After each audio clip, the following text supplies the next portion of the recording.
মানবিক মানুষ হওয়ার জন্য প্রতিদিন কি অনুশীলন করা উচিত? মানবিক মানুষ হওয়া শুধু ভালো কথা বলার বিষয় নয়, এটি প্রতিদিনের ছোট ছোট কাজ ও অভ্যাসের মাধ্যমে গড়ে ওঠে।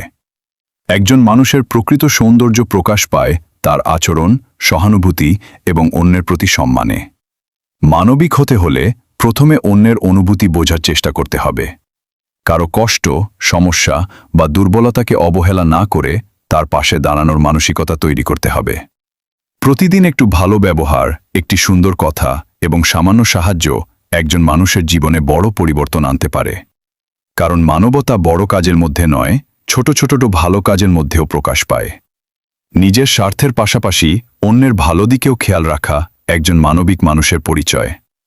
কাউকে ছোট না করা, ক্ষমা করতে শেখা এবং সবার প্রতি সম্মান দেখানো, এই গুণগুলো প্রতিদিন অনুশীলন করা উচিত। মানবিক হতে হলে নিজের রাগ, অহংকার ও হিংসাকে নিয়ন্ত্রণ করতে হবে।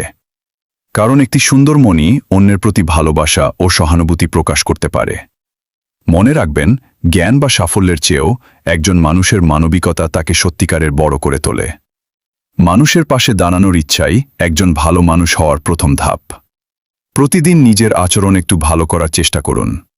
কারণ একজন মানবিক মানুষ শুধু নিজের জীবন নয়, আশেপাশের মানুষের জীবনও সুন্দর করে তোলে।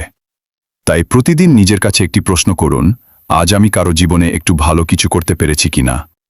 কারণ ছোট ছোট ভালো কাজই একদিন একটি সুন্দর চরিত্র তৈরি করে। আপনার কি মনে হয়, মানবিক মানুষ হওয়ার জন্য কোন অভ্যাসটি সবচেয়ে জরুরি? আপনার মতামত কমেন্টে জানান।